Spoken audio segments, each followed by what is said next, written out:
How's it going, guys? Thank you so Good. much for having The me on. prophet, It's the always prophet of appreciated. Kharkov. The The prophet of Kharkov. You're both witness and predictor. So you're the prophet of Well, Kharkov. thank you very much, yes. guys. So It's so Very always proud always to a have you pleasure to again be on our on. programs. Oh, thank you so much. That's so kind. okay. So let's get started. We'll go for about an hour, and let's keep it open. Let's talk about basically what's going on in Russia, Ukraine. Maybe we'll talk about Biden and Obama and what happened there.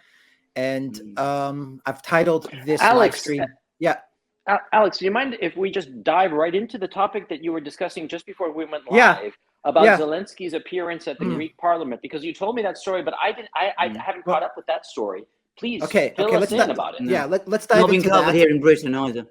Yes, the title of the stream is Biden loves Russian oil. We're just poking fun at the fact that the U.S. has increased oil imports of 43%, while the EU is cutting off all their energy from Russia. But anyway, we'll keep it open. We'll talk about what's going on. Just let me say a quick hello to everyone on Rumble, Odyssey, YouTube, and our great community on Locals at duran.locals.com. And let me just say a quick hello to all of our great moderators. Lady Cosmica Valies is in the house. I think I saw Alan Watson, I believe, was also with us.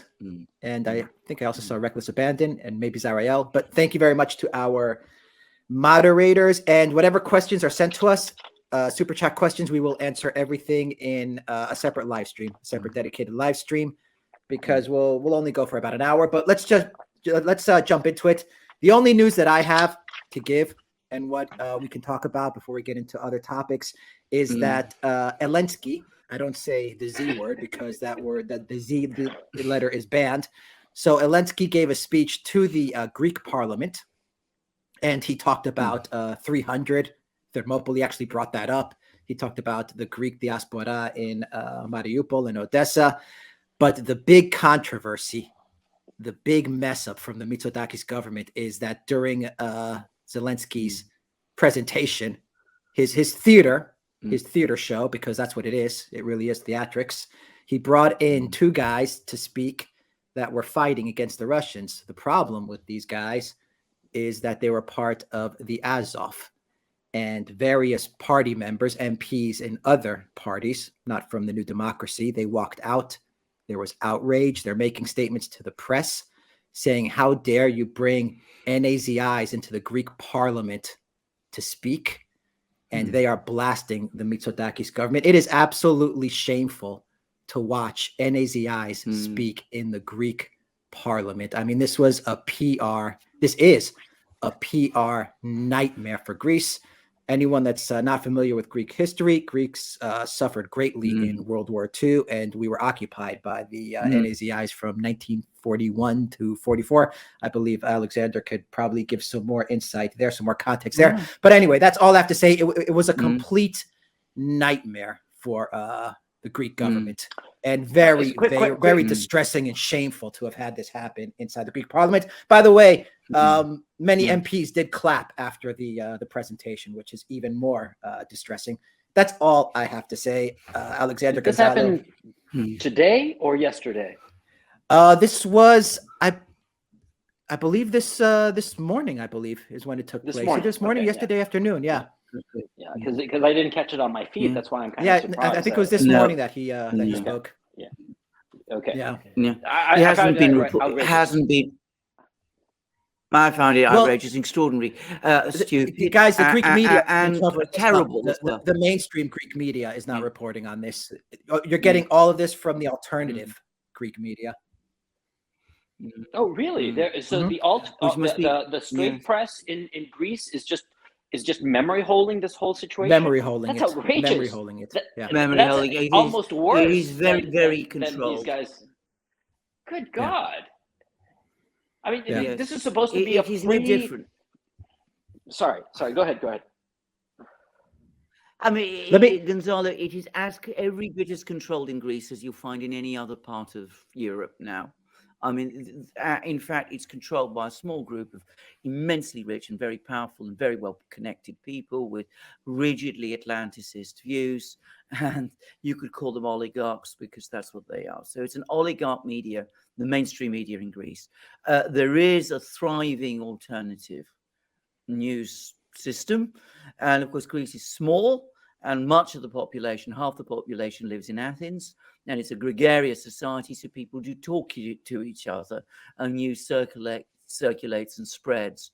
But the mainstream media in Greece would certainly not cover a thing like that. Anyway, that's the news from here. For too many Greeks.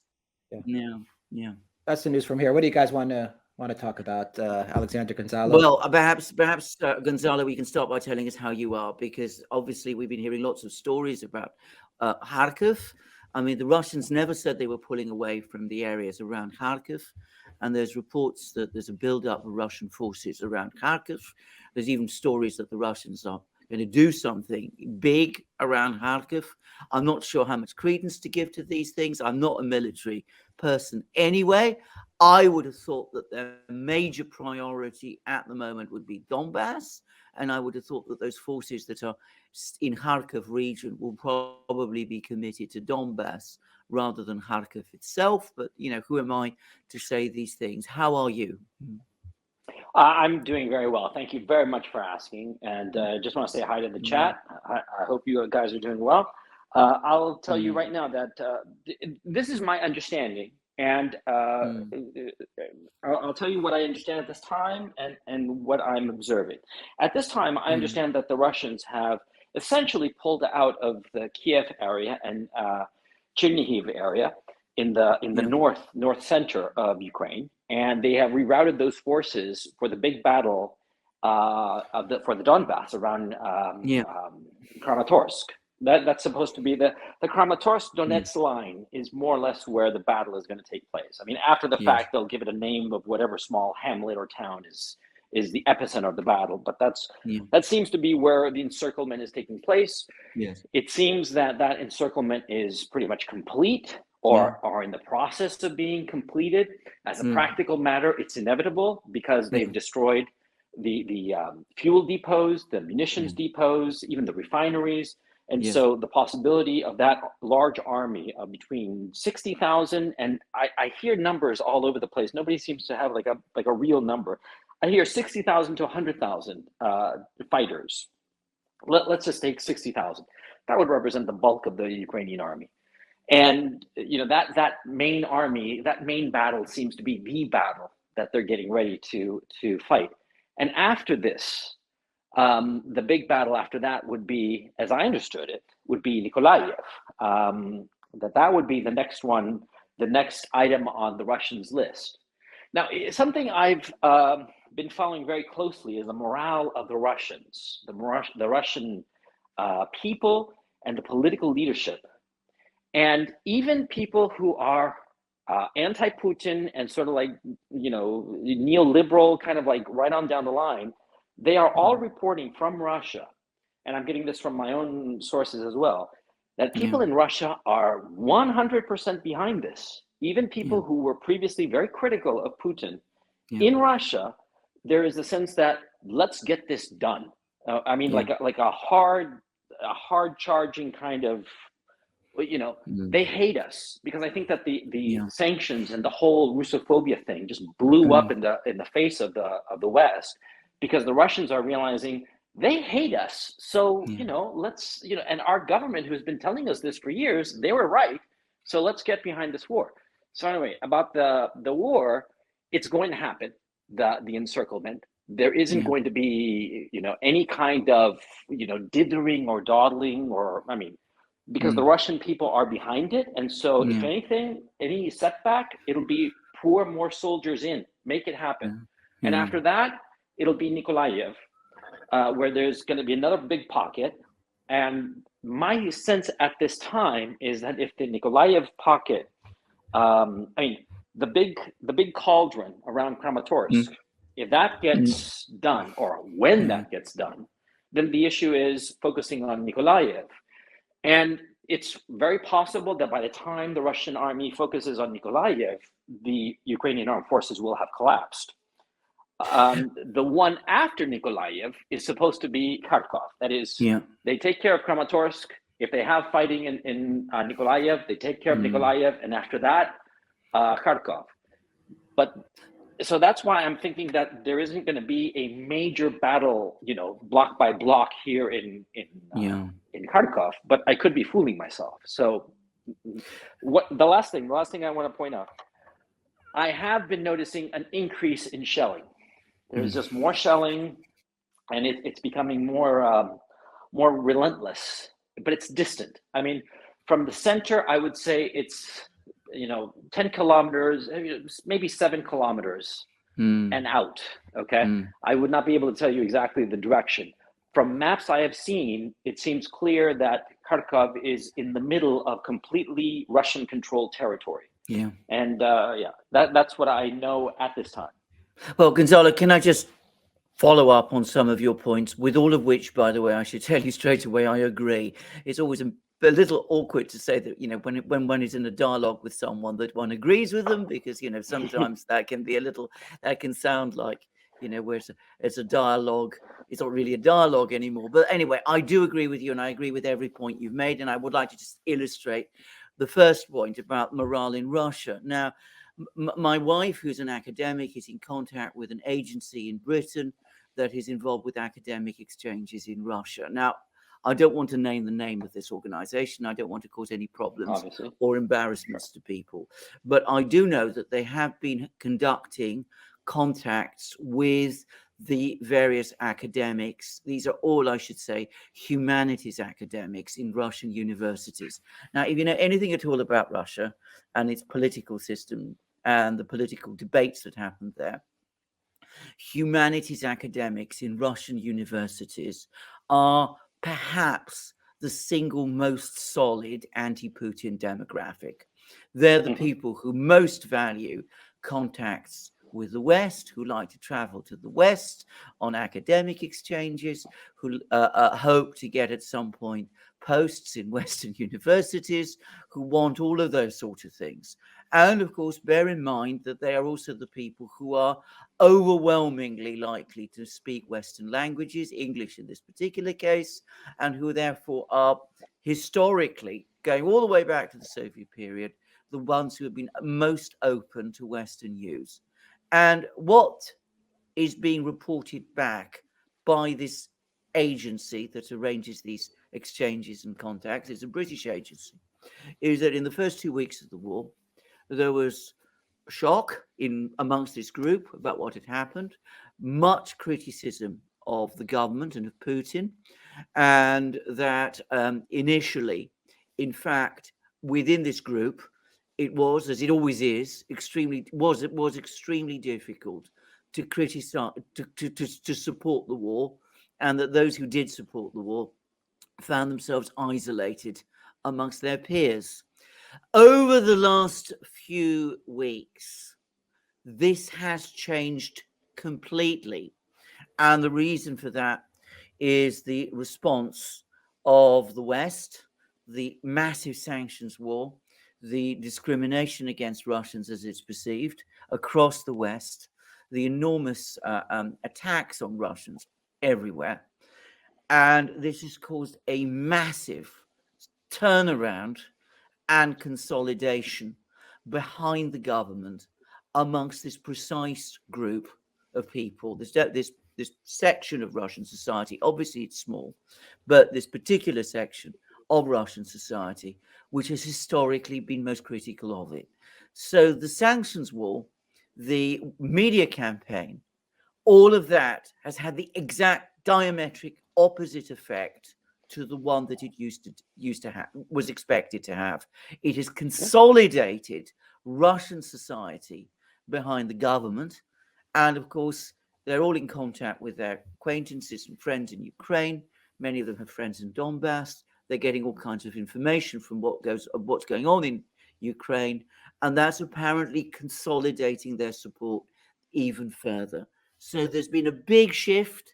and it basically started around mid-March. So that's what I've heard. Now, obviously, this is secondhand information.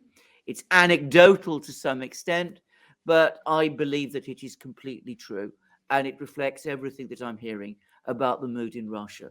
I would also say that just before I came onto this program, I was just reviewing the various parts of the media. I saw that industrial production in Russia in March rose by 4.5%. The ruble, as we speak at the moment, is trading more strongly than it was before the sanctions were imposed. I think the Western powers wildly underestimated the scale and size and diversity of Russian economy. And I think they made the same miscalculation about the mood within Russia itself. So this is early days in the sanctions war. An economic war of attrition is going to be played out over the course of a year. But I get the sense of a darkening public mood in the West, certainly in Britain, perhaps in France. We've now seen Olaf Scholz coming out and admitting, that the days of cheap prices are over, which I think many people in Germany will be rather dismayed to hear. Whereas in Russia, as on the contrary, a consolidation of society as they feel themselves under siege. Now, on the military side of things, I think Gonzalo, you got it exactly correct.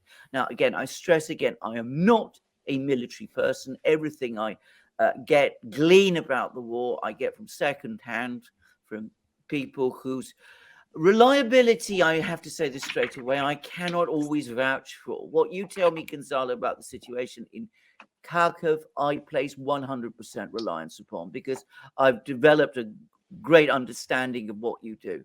But there are other people I don't know, I can't speak for. But anyway, there's an accumulation of information from many sources, including, by the way, Ukrainian sources. And they seem to be saying the same thing, that the battle in Donbass around the Kramatorsk, Slavyansk conurbation is going to be the big Titanic battle. The forces, the Ukrainian forces there are essentially isolated from the rest of Ukraine, that there's desperate attempts by people. I've seen some really distressing pictures, by the way, of people in Kramatorsk trying to, going to the railway station, trying to escape Kramatorsk because they're afraid that they'll be caught up in the street fighting there. Anyway, things of that kind. There's going to be the enormous battle.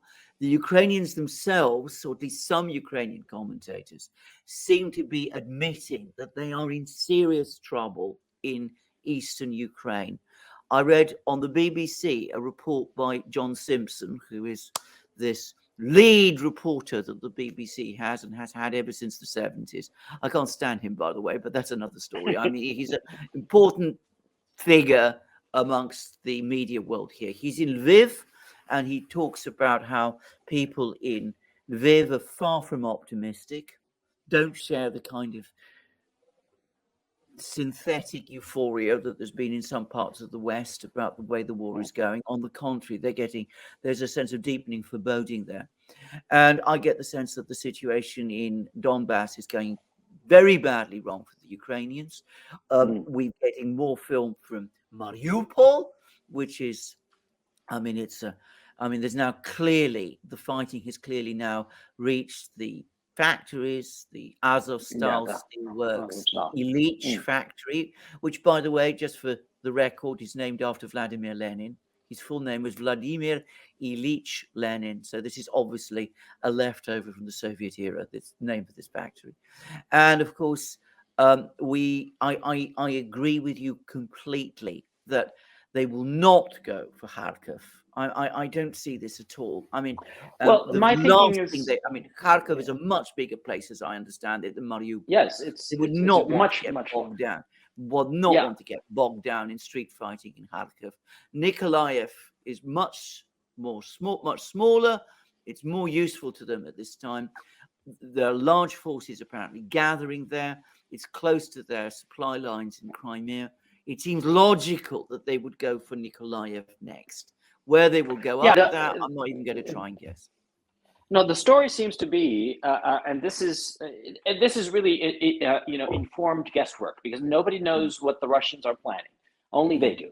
But what it seems to be the order of battle is, the Kramatorsk cauldron, that number one, then Nikolaev, and the attacks that are going on here in Kharkov. Yeah, they strike me as just a feint to keep whatever forces are in Kharkov pinned down, and not trying to shuffle off to deal with to help rather in the Kramatorsk area, which if you look at a map, it's not that far away. Now the thing is, see, Kharkov is enormous. Okay, it's a big city. Okay, it's I would say it's sort of like London size, quite frankly, in terms of its being spread out. It's not as dense in terms of population per square kilometer, but in terms of area size, I lived in London, so I can say with some authority that they're roughly the same size in terms of how spread out they are. So capturing that size territory, that's no easy task. And I think that the Russians understand something that the West obviously does not, or the Americans at least do not, that if you destroy an army, you create a power vacuum that something has to fill. Do you want to be that force that has to fill it? No, obviously not. What you want is to have the army surrender, but continue doing their job of policing and maintaining order. I mean, your opposing army, in this case, the Ukrainian armed forces. And so my thinking is that they are desperately trying to have the Ukrainian army surrender. And they're going to need one big decisive victory that will unfortunately require the deaths of countless men. I mean, my thinking is that the Zelensky regime should have surrendered by now. It's pointless because we know how this story is going to end. They should have surrendered, but of course he can't because the neo-Nazi thugs around him and the fact that they insisted on speaking to the Greek parliament, as Alex told us, that shows that he is completely captured. He is the finger puppet of these crazy people. And so this war is going to go on to the very last Ukrainian. Yes. Not only is he the finger puppet, real quick, Alexander, not only is he the finger puppet, but the MPs in Europe are playing along in this show. Yes, I know. Hello? Absolutely, yes. Yeah, hello? We hear you, yeah. Can you hear us, Gonzalo? Oh, he's We gone. lost Gonzalo. We lost Gonzalo. I hope we'll get him again. Anyway, what do you think about what I said? I completely agree, but can I just also add to what Gonzalo was saying, that of course it isn't just the hardliners, the neo-Nazis and people like that in Ukraine that want to continue the war. It's some Western governments. The British government is also, trying to keep the war going. Boris Johnson. Sorry, am I back? Yeah. Yes, you're back. You're back. You're back. Sorry. Very welcome back, Gonzalo. But it isn't just these people who are trying in Kiev and in Ukraine who want to keep the war going. It's certain Western governments. When Borrell said it. What? Sorry. Borrell, he said as much. Borrell in his said statement. it, and of course, when Zelensky made big concessions in Istanbul, and by the way, it's indispensable that you read Lavrov's latest comments about what happened in Istanbul, because that provides the full understanding of what happened. It was the Ukrainians who made all the big moves in Istanbul, not the Russians. The Russians didn't budge. They didn't shift at all. I've done a program about it, and I would urge people to watch it because there's still some misunderstanding about the events in Istanbul. But anyway, Johnson was so alarmed that he telephoned Zelensky and seems to have tried to get Zelensky to retract some of those concessions. So Western governments want to keep this war going. Hardliners in Ukraine want to keep this war going. And it is profoundly unethical because what they are doing is they are destroying Ukraine. What Ukraine needs to do is to make peace. They've been very fortunate, actually, that the Russians, when they went into Ukraine, were prepared to sit down and to negotiate and to come to some kind of an agreement with Ukraine. And the terms the Russians proposed are hard for Ukraine, much harder than the Minsk agreements would have been if they'd ever been implemented. But they are not impossible. They leave a Ukraine. The way this is going to go is that when this all ends, there will be no Ukraine left. And of course, there will be thousands, tens of thousands of people who would otherwise be alive, and they will be dead. I think this is an unforgivable approach to this war, because, as you absolutely rightly say, Gonzalo, this war ultimately is only going to have one outcome, and anybody Yeah. who thinks otherwise is just misunderstanding it completely. Yeah, there are 2 points that I want to make. Number one, people don't seem to understand the geographic situation of this war, because and even people who are military experts, because you see, from the Russian point of view, they've got all their gear there. There's no logistic hassle. It's not like the United States that has to ship all its gear to the Middle East or wherever from the continental United States. So for them, it's right there. So they can put in as much men and material and gasoline and whatever it takes to win this thing. So it's for them it's over, because the Ukrainians have to get gear from other people, and now they have to get gasoline, and soon enough it'll be basic munitions, right? So there's that point that it's not merely that on paper the Russians are bigger. It's not merely that they are outfighting the Ukrainians, which they are.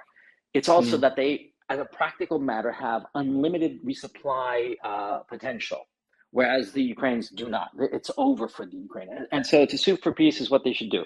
The other point I wanted to make is that Victoria Nuland, the Wicked Witch of Washington, is on her broomstick flying around to the various capitals. And it seems to me clear that she is trying to shore up support for sanctions and shore up support for her goon squad in Kiev. I mean, that seems to me what she's doing, or am I reading this incorrectly? I think you're reading it rightly, but I would also add, and this is, I think, follow up from what conversation Alex and I had perhaps yesterday, when time senses are beginning to get flaky a bit. But as I also understand it, she's been trying to get more countries to come up and provide arms to Ukraine. There's growing complaints on the part of some East European states that they're running down their inventories. Even the British have been saying quietly that they run out of anti-tank missiles. So there's, in some ways, growing resistance to sending even more, because, to be straightforward about it, there isn't much more to send. And they've been saying, look, if we want us to send more, we've got to have replacements from the US. And of course, we're in a time of economic hardship, and we might not be able to pay full price for those. So there's an element of that about it as well. Now, Greece historically bought some weapon systems from the Soviet Union and Russia at the end of the Cold War and afterwards. So we got some ex-Russian systems, and Cyprus also does, I believe. And so that's partly why she's been going around, as I said, trying to drum up military support for Ukraine, and also economic support, economic support in the form of, keeping the sanctions steady. And no, but I think that also there must be something else going on here with Victoria Nuland, because for her to go on a tour like this, because let's face facts, Victoria Nuland, insofar as this whole thing is concerned, she is the commanding general of this whole operation. She is the point person insofar as Ukraine. For those of you who don't know, I did a long video about her on my channel. She is the Undersecretary of State for Political Affairs, and she was the one who engineered the 2014 coup d'etat that put in place these Atlanticists, globalists, who've been NATO trained ever since 2014 and have been shelling the Donbass ever since 2014. She's the brains behind this whole thing. And for her to go around to all these different countries, the whole thing must be falling apart. I mean, it seems to me that there would not be a reason for her to dedicate this effort unless the thing is sort of like collapsing. And we're starting to see in the mainstream media very quietly some stories that seem to signal a collapse in support for the Zelensky regime. In the New York Times, there was an admission of how on March 29th, a bunch of Russian POWs were rather gruesomely murdered by Ukrainian forces. And this appeared in the New York Times. And there's other little hints here and there that, it seems like it's starting to collapse, the narrative. What do you think of that? I think that's perhaps rather overstating it. What I think is happening is that the political class still remains across Europe very committed to this project. Mm-hmm. I think that the Brussels bureaucracies, remember there's two of them in Brussels, there's NATO and the EU. They're both located in Brussels. They go to the same restaurants, they mix in the same cafes. My brother used to have a job at the European Commission. So this was a temporary job. He wasn't ever permanently posted there, but he did, but I used to visit him. I used to see how it worked. And it's fair to say in those days, these two bureaucracies didn't mix very much, but apparently they do today. And of course, they all mix, they all talk to each other, they all work each other up. They all have already these ideological fixations.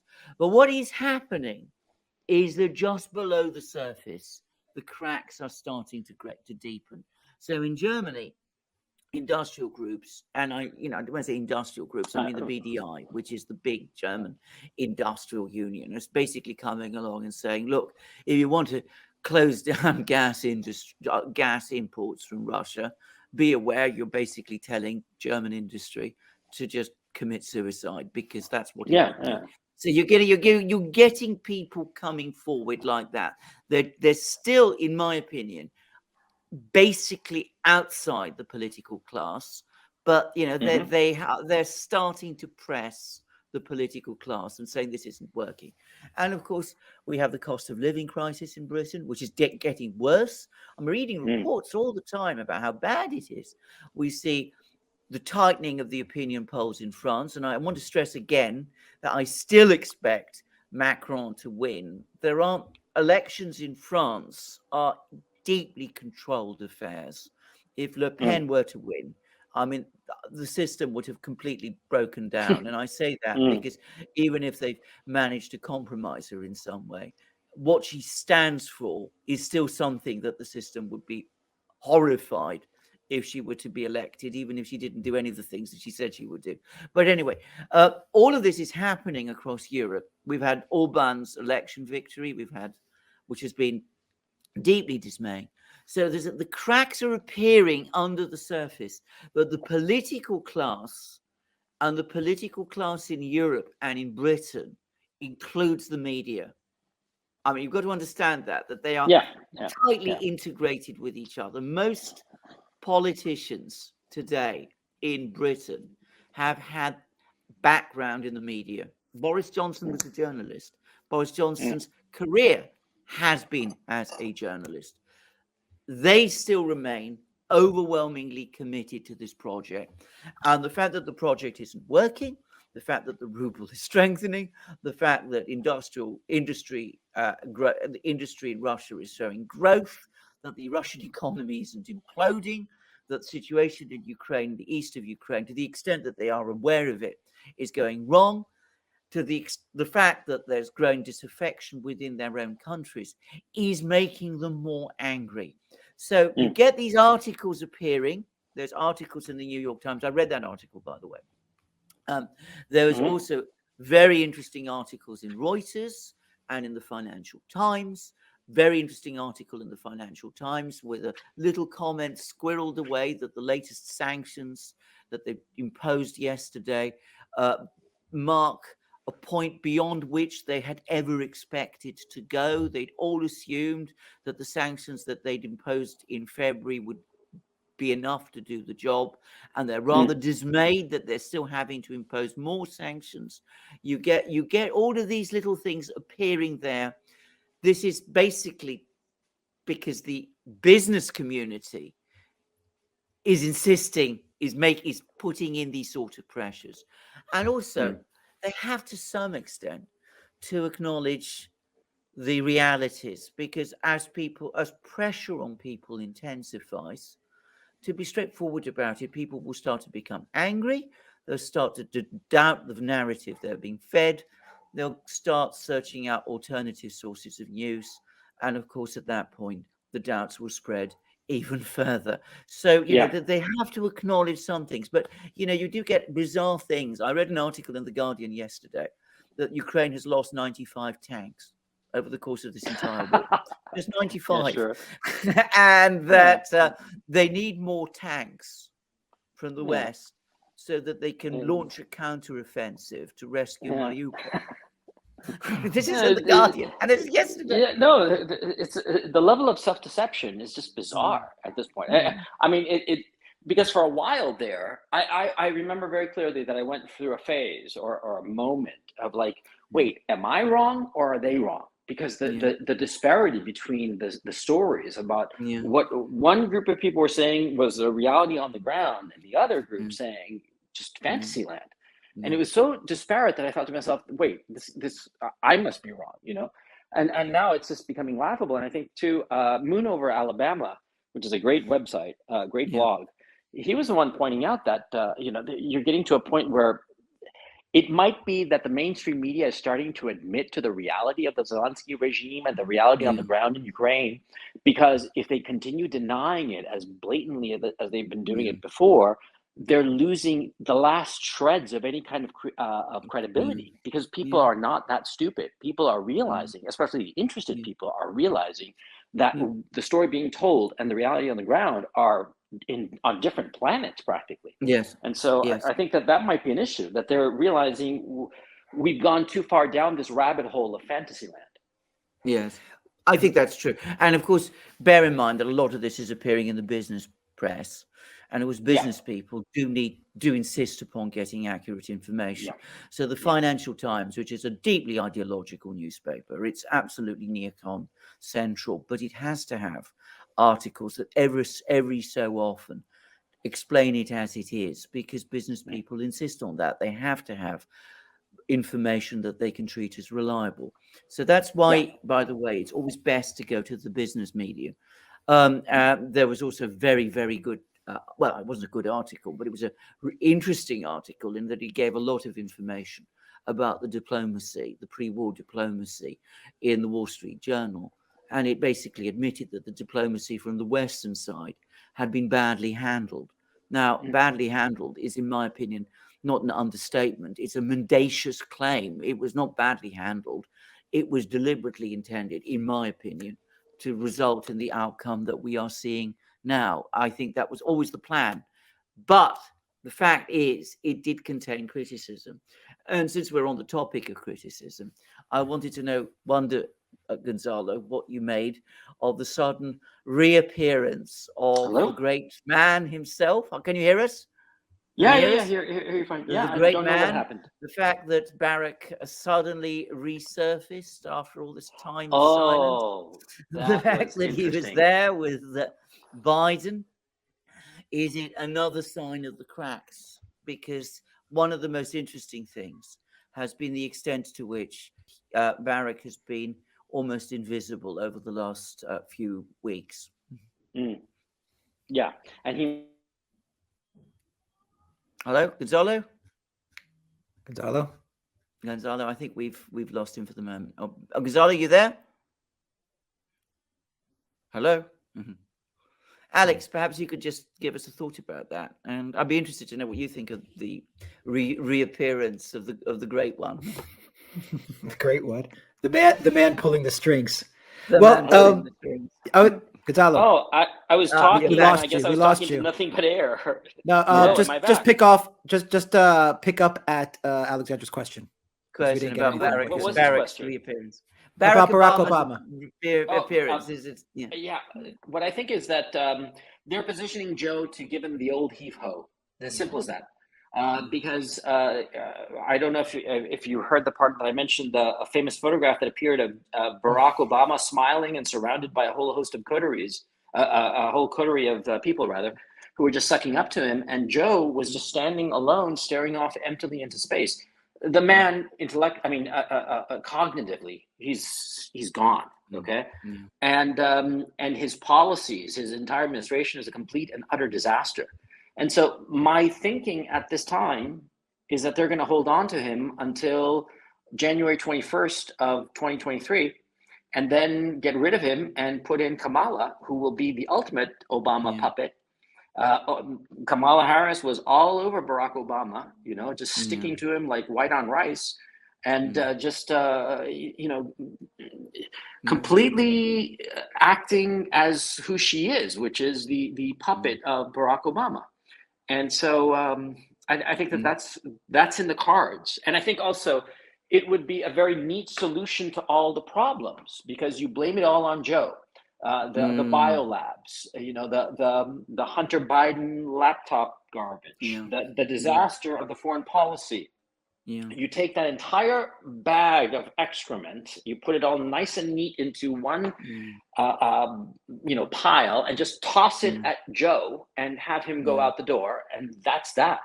That seems to me that the play that they're going to implement, and the only question is how quickly they're going to do it.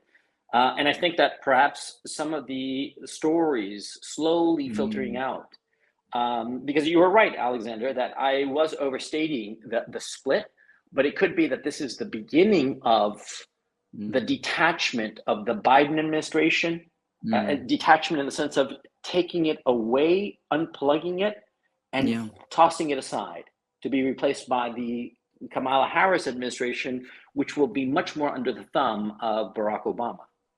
I agree with that. At this time. I agree with that. I'd be very interested to know your views also, Alex, on this, because can I just also say, I'm increasingly coming round to the view that this investigation of the laptop, which we've been, I think with some good cause, all of us rather cynical about, but I think it's beginning to gain an increasing look of reality about it.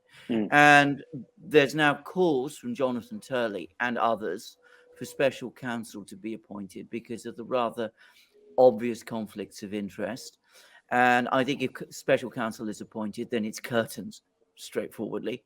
And I don't think we'll get to the point of special counsel, because if there's an indictment, I suspect it's curtains too. Because remember, and even if the indictment is on fairly limited grounds, the reality of the American legal system is that you can always expand it as more information comes out. And I'm afraid, and can I point out something else that I suspect? The Durham investigation is just grinding along, and they actually had like a big reveal a couple of days ago just it's gathering steam. It's just going along. And this is purely speculative, because we know that the target of the Durham investigation is basically Hillary Clinton and the whole Clinton machine. I would not be surprised if it turns out later that the one protecting the Durham investigation is the Barack Obama team. That they're trying to figure out a neat way to get rid of the Clintonistas. And that they figure that if they protect Durham, Durham will do their dirty work for them. And you see how it works, because there's always been this enormous frenemy feel between Barack Obama and Hillary Clinton and their two respective camps, because sometimes they have to work together because they have common objectives, and other times that they are working against one another. The Hillary Clinton people hate the Barack Obama people because of the loss in 2016, in 2008. And so it seems that this could be for Obama, because Obama is one of those guys, he's a schemer. He's always trying to play something. And he always thinks that he's 10 moves smarter than everybody else. The Durham investigation, I mean, quite apart from what you're saying of a special counsel for the Biden administration, and that would be curtains for the Biden administration. But the Durham investigation might be a way for Barack Obama to get rid of the Clintonistas too. You see what I'm saying? Absolutely. I mean, I have to say, if I was of a cynical turn of mind, which perhaps I am, certainly at times I am, it is interesting that we have two investigations underway, both of which are quite obviously targeting Barack Obama's rivals within the Democratic Party. One is coming after Biden, and the other is coming after Hillary Clinton. So whom does that leave in charge of the show? But the man who now appears. So, we have the drum roll, and here he comes, and we're reminded of what a great man he is and all that. And as you rightly said, his anointed successor, Kamala, whom everybody detests, is nonetheless there. But of course, it could very well be the final moment when Obama and what he represents finally captures whatever's left of the Democratic Party. Alex, have you any thoughts about this? Because I'm always interested, especially interested, you also being American, what you make of this business of Obama suddenly reappearing in this way. No, I mean, all you have to do is look at the video that came out Yeah. from that event, and you can see that Kamala is all over Yeah. Obama, and Obama's all over Kamala. I mean, Yeah. there's no doubt about it when you look at the body language. Yeah. Those two are they're a couple. Mm. They're together on this, and I think Obama's just come to the realization that Kamala's going to be the president, and they don't have anybody else. Yes. You know, we've been going on about this for 2 years. Absolutely. Who's it going to be? Who can replace Joe Biden, because Kamala's this and she's that? I think even the Obama camp, he sat down with Susan Rice and all of his advisors, and they said, you know what? We don't have anybody else. No. We're going to have to go with Kamala.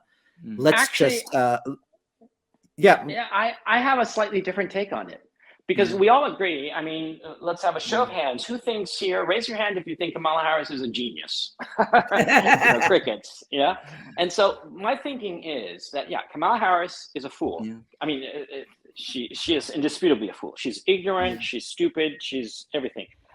I actually think that's a feature, not a bug. I think that that's why Barack Obama picked her, because she cannot create a base of her own, a base of loyalty.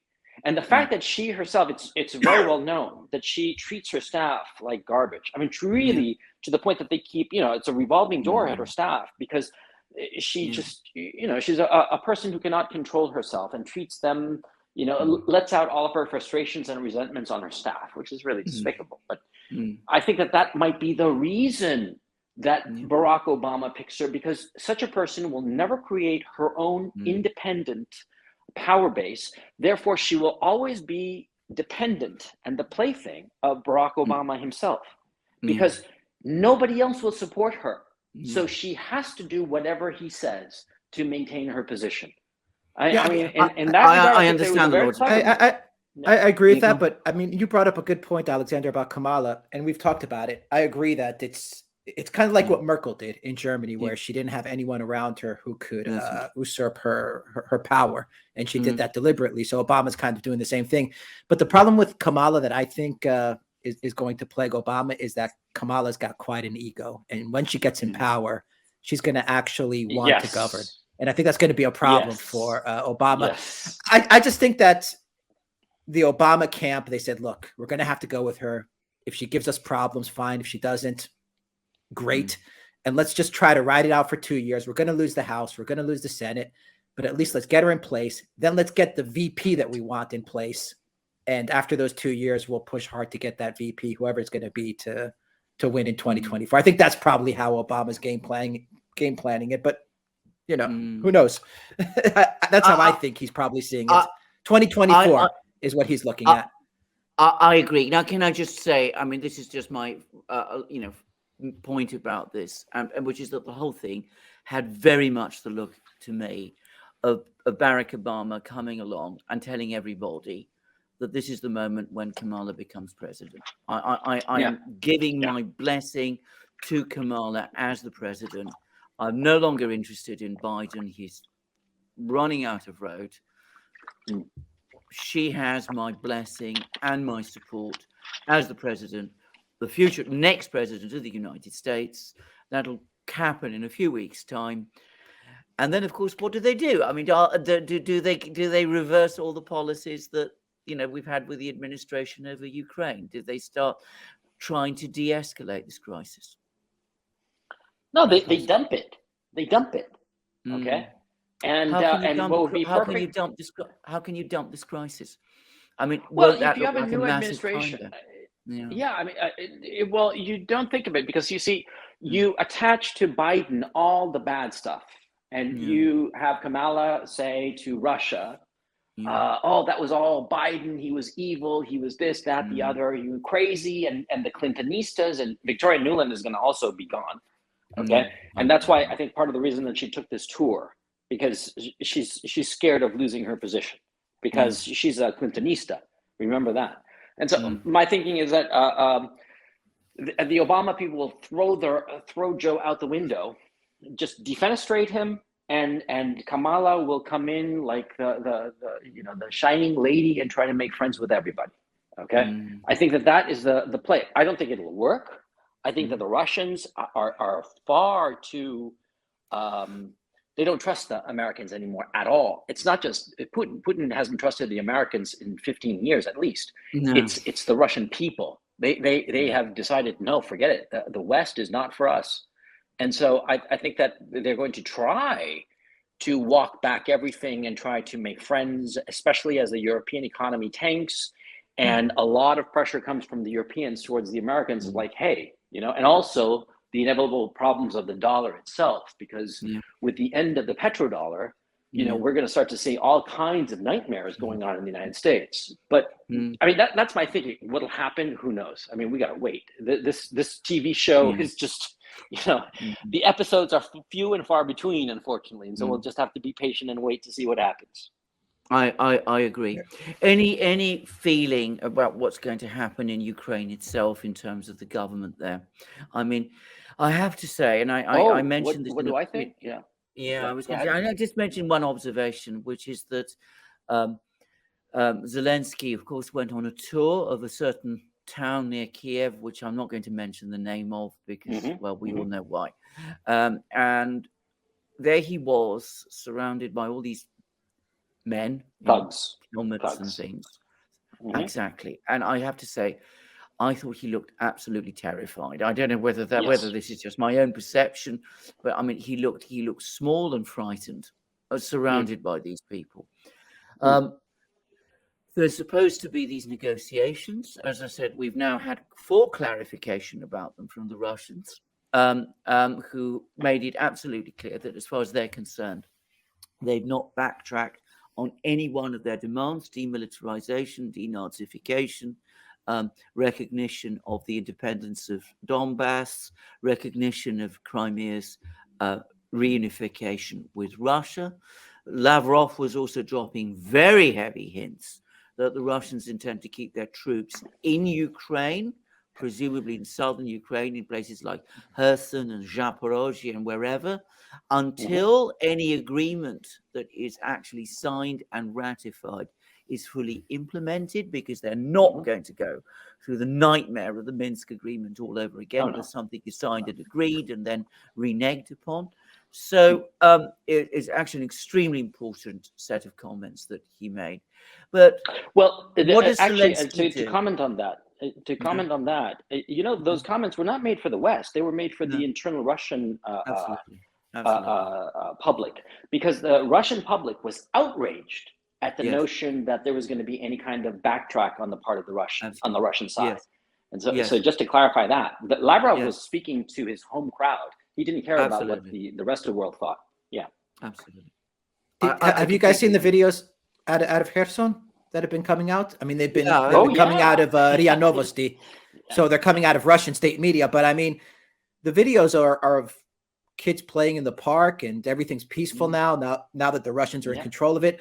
The Russians aren't going to give it back. They're not going to give any of this territory back at all. You know that they're not going to give it back when they started insisting that everybody in Kherson had to trade and do commerce in rubles.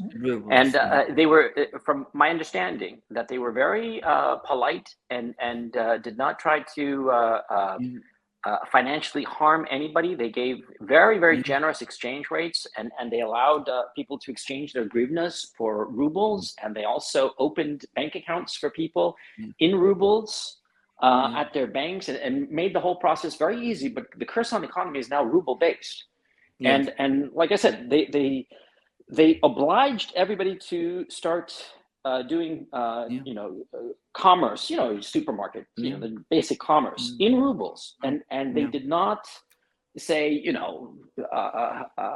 they gave a very generous exchange rate, but the hryvnia is dead in Kherson.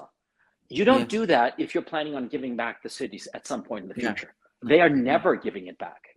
I have to say I agree. And as I said, if you pass Lavrov's comments, which as I did in the video that I made, I mean, that was absolutely blindingly obvious to me that even if they nominally continue to accept Ukrainian sovereignty of these areas, and one wonders for how long even that, by the way, in reality and in fact, the Russians had every intention of staying there, and that was clearly what Lavrov was signaling.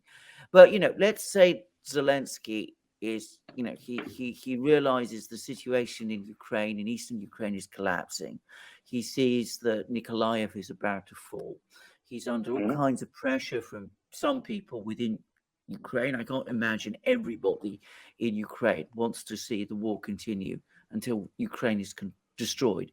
So let's say he wants to sign a peace. Can he? And what happens to him if he does? No, he can't.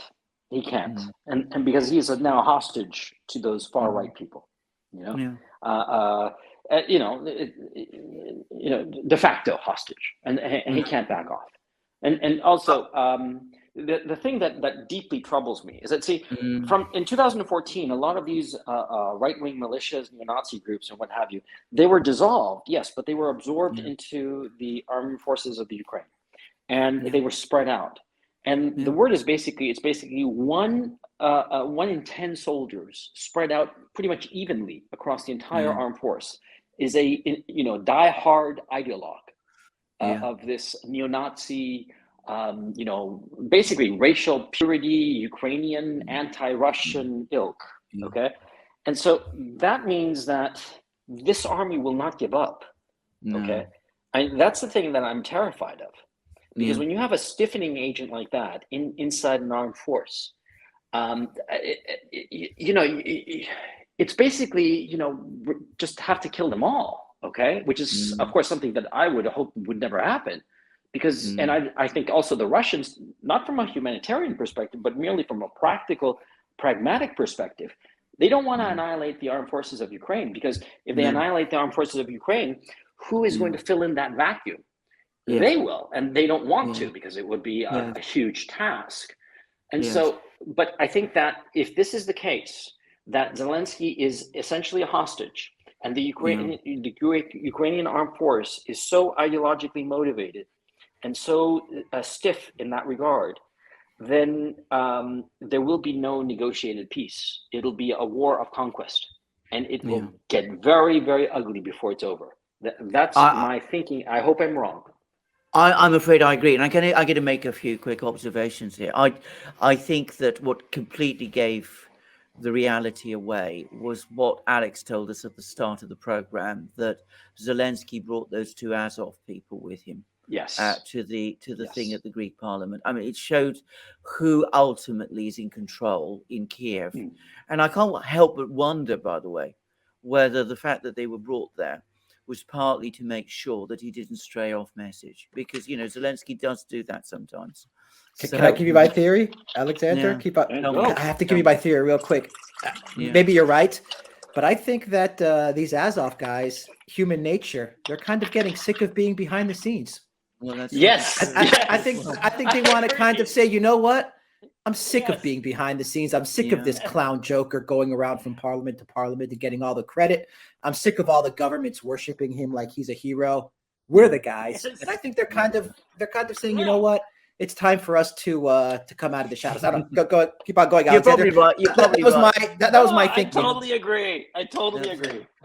But yes. I mean, the implications of this are awesome. Well, first of all, one has to worry about Zelensky himself. I appreciate he probably doesn't have many fans on this channel, but the fact is he's a human being. And, if he's surrounded by these very dangerous people, one has to worry about him.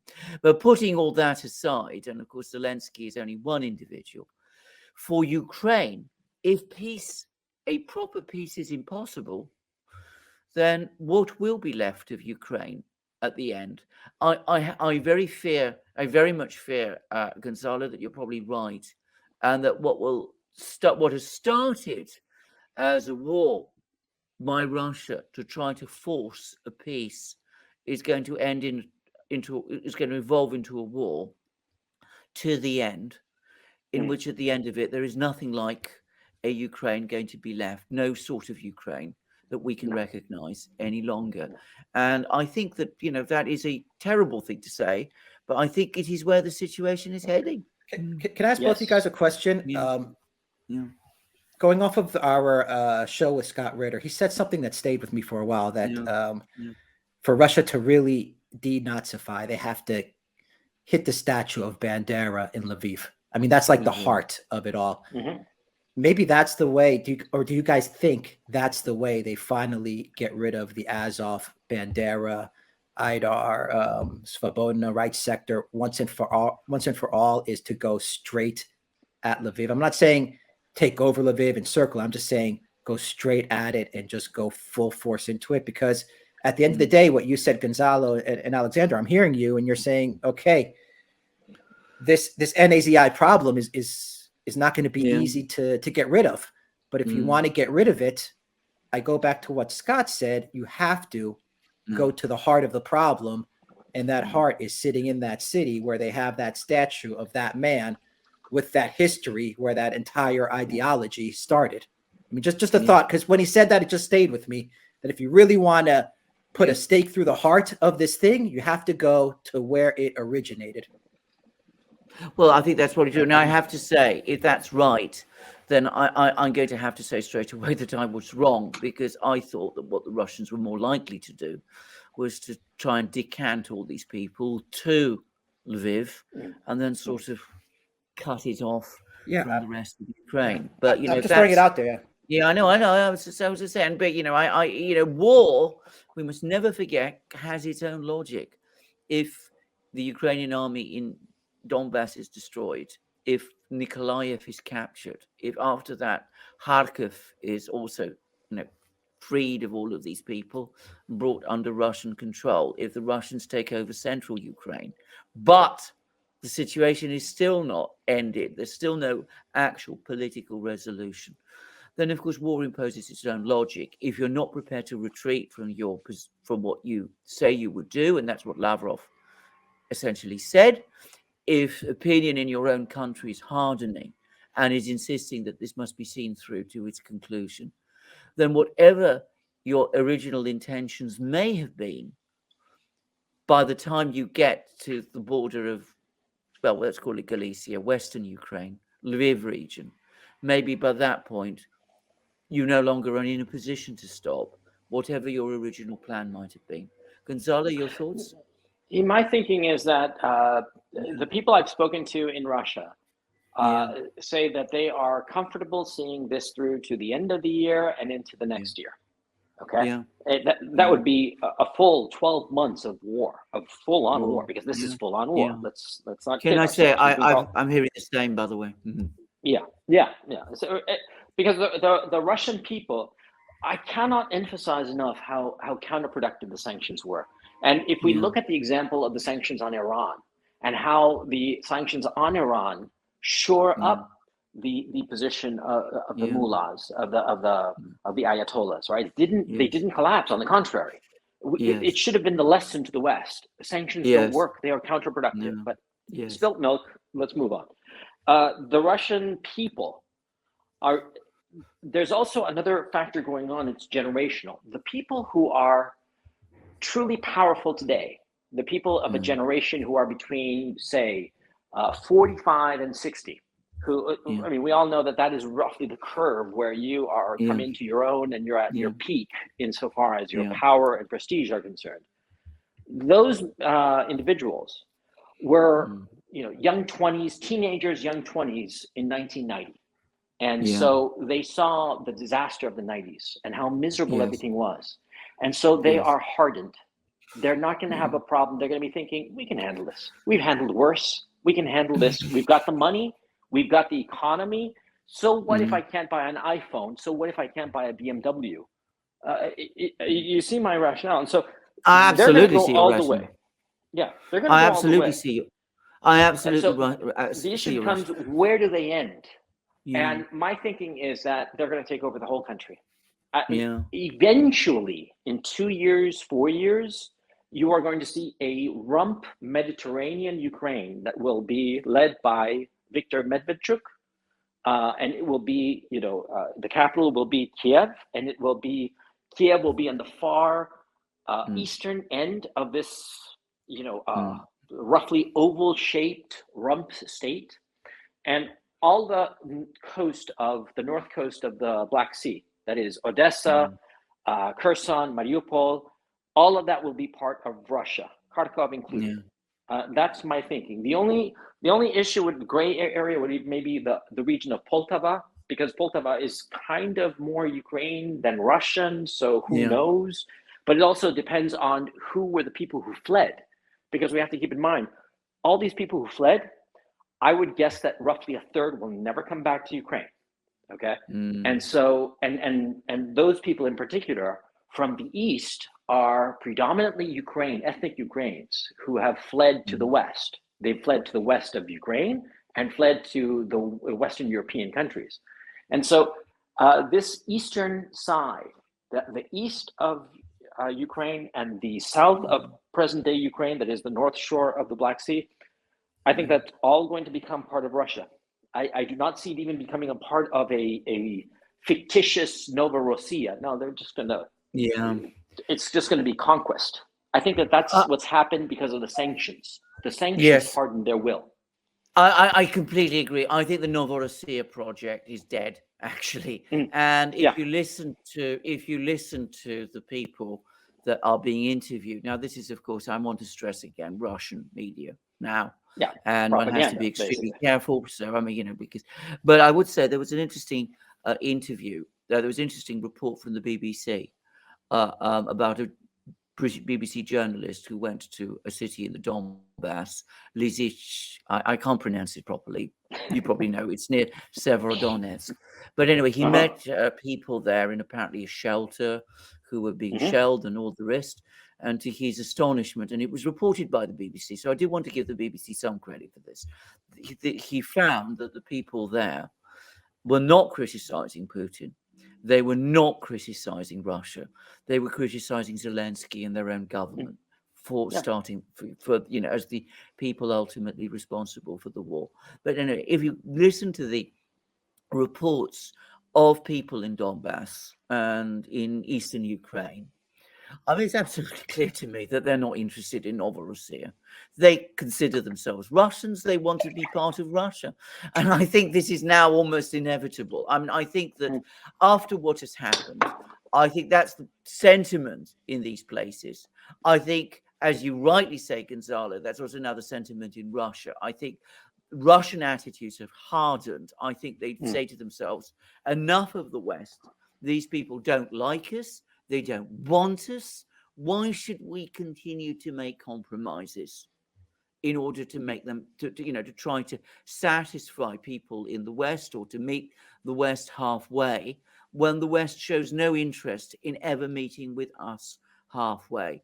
There's a famous speech that Stalin made. I don't like to quote Stalin, but sometimes one can do. But he made it at the height of the Battle of Moscow, when things in Russia were far worse than they are now. And he said about the Germans, if they want a war to the death, then they've got one. And he actually used a stronger word, which I don't want to use. But if you want that kind of a conflict, you've got one. And I think that's very much the mood in Russia at the moment. The West has gone all out to destroy Russia's economy, its society. That's how they perceive it in Russia, to isolate them, to cause them major problems. And if that's the approach that they're taking, well, we are not interested any longer in negotiations. We're just going to impose our solutions however long it takes. And if it takes us a few weeks, good. If it takes us a few months, well, we'll still do it. And if it takes us a whole year, well, we'll do that too. That's very much my sense of the mood in Russia. And if we have to forego, McDonald's and can't quite buy, expensive German perfumes and drive BMWs, well, we'll make do without. What I personally think also that this is a tertiary effect, perhaps, if you want to call it that. But I think that this whole situation, look, I think we all agree that one way or another, the Russians are going to crack this. And it'll be over, and it'll be a decisive and clear Russian victory. Now, insofar as the Russian economy is concerned, I have no doubt in my mind whatsoever that the Russian central bank, led by that very capable Elvira, her last name always slips my mind, but Nabulina. Thank you.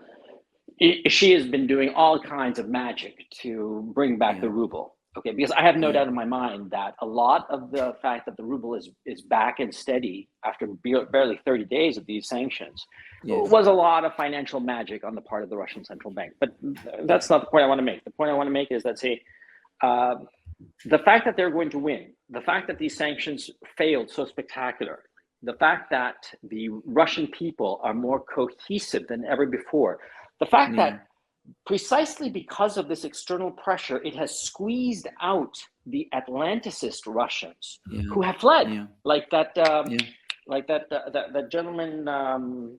What's his name? Chubais. Chubais. Thank you so much. Who left for Turkey? Who was an Atlanticist, and a lot of other Atlanticists in the Kremlin upper echelons. They've also been squeezed out or radically changed their tunes. I think that this will lead to a flowering of Russia. I think that it will be a real, true rebirth of the Russian nation. The first, a true rebirth after the collapse of '91. And I think that, and I'm not saying this as a cheerleader. I'm not saying this, because I'm in favor of something or against something. No, I'm just talking about objectively. I think that the famous animal spirits in Russia, will flower, will blossom in this heady period of time over the next few years, because this war is going to be won decisively, you like it or not, and that will lead to a Russian self-confidence that we haven't seen in a long, long time. And that paradoxically might lead to a lot of international geopolitical benefit in terms of stability long term in the region. That's my thinking at this time. I agree. Now, I'm very, very much afraid that I'm coming up to I was just about to say we have maybe like 2, 3, 4 minutes left, and then we have to do a hard stop. But real quick, any comments from both of you about the news with regards to two topics: the West's plan to surround Kaliningrad, and Kaczynski, Poland's remarks that they are going to put nukes in on their territory. Real quick, your thoughts, and we'll wrap it up there. I mean, very briefly, I think that any suggestion of surrounding Kaliningrad is, I mean, the Pentagon is going to just go white over. I mean, this is a place which is one of the most heavily fortified places in the world. There are definitely Russian nukes probably already there, I'm guessing. I think that would be an incredibly reckless and ludicrous thing to do. That's the first thing to say. If they start to go down that road, the Russians will defend Kaliningrad, and at that point we could be in a very, very dangerous situation. Gonzalo's left us, but I hope he's back. But I don't think I don't think it's going to work out, because, I was listening to General Milley the other day. Just I think it was yesterday, in fact. And this didn't come across to me as a man in any enthusiasm to start a hot war at the moment. I think he realizes that there's all sorts of problems. He's also got his eye fixed on what the Chinese are doing. He doesn't want a nuclear war in Europe with Russia at this moment in time. So I don't think they're going to do anything like that around Kaliningrad. I think that would be an insane thing to do. That's the first thing. The second thing about the nuclear weapons, I'm afraid that's a much more real possibility. Again, I don't think the Pentagon would be pleased, but I think that could happen, at which point, of course, the Russians will respond by bringing their nuclear weapons closer to the Western borders and probably into Belarus.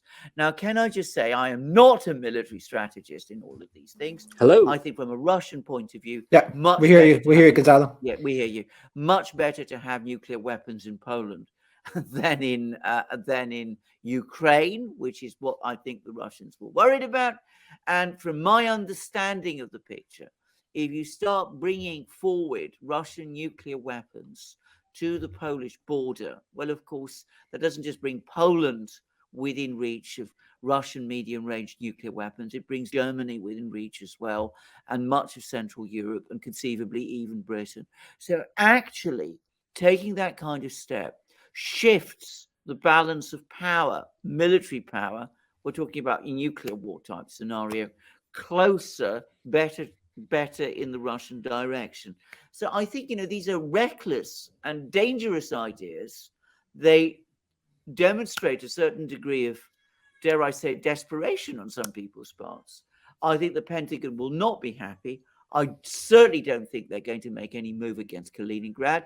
They're not prepared to send troops to Ukraine. Would they really want to take on Kaliningrad? But this nuclear, installing nuclear weapons in Poland, that's, it seems to me, a real possibility, not one I think the Pentagon would be happy about. It would ultimately be bad for Europe, but it would play out to Russia's military advantage, or that's what I've been told. Gonzalo, your thoughts? Gonzalo, you're on mute. Sorry about that. Okay, we hear you. We hear you. Okay, the idea of nuclear weapons in Poland is insane. Yeah. Simple as that. And I think it's the height of irresponsibility. And I think I'm hoping that once this war is over, that Western leadership will start being more sensible and look at things more pragmatically. Yeah. So anyway, I know that we're ending, and I hear your lovely babies are very unhappy. Yeah. Okay, so any final thoughts before we sign off for today, gentlemen? No, we need to stay. We need to stay continuously in touch, because this is a very fast-moving situation. Just a few minutes ago, I was getting more information about the situation in Mariupol. Obviously, this is from Russian or pro-Russian sources, so I can't vouch for its total accuracy, but it includes film of fighting going on in the industrial facilities. So it looks as if the battle is now really entering. What is in those industrial facilities? What is there? What is hiding there? Who is hiding there? That's a huge question. I'm not going to speculate. I don't know what is there, and I'm not going to speculate. You're getting all sorts of very wild claims circulating on the media about this. But or rather, I should say, alternative media. In the West, this is hardly reported. But certainly, this practice of sending helicopters into the Azovstal works, where they simply get shot down, is very, very, very strange. And it does suggest that something very, very big, important, secret is there. Any thoughts about this, Gonzalo? Yeah, we mentioned before that Macron had called Putin specifically about opening up a humanitarian corridor. And Putin said basically no. Apparently there were 2 calls in this regard. Yeah. So why on earth would the French president bother with a battle in the very heart of a problem that doesn't concern him? That seems very strange. Now here comes something even more strange. The Russians changed their minds and offered a humanitarian corridor out of Azovstal. And the Ukrainians denied it. They rejected the offer, and continued with this effort to find or bring back whatever is in Azovstal by way of helicopters that they can ill afford to lose at this stage of the war. Yeah. There is something there. I'm sorry. It would be a PR disaster for Zelensky. That's my thoughts.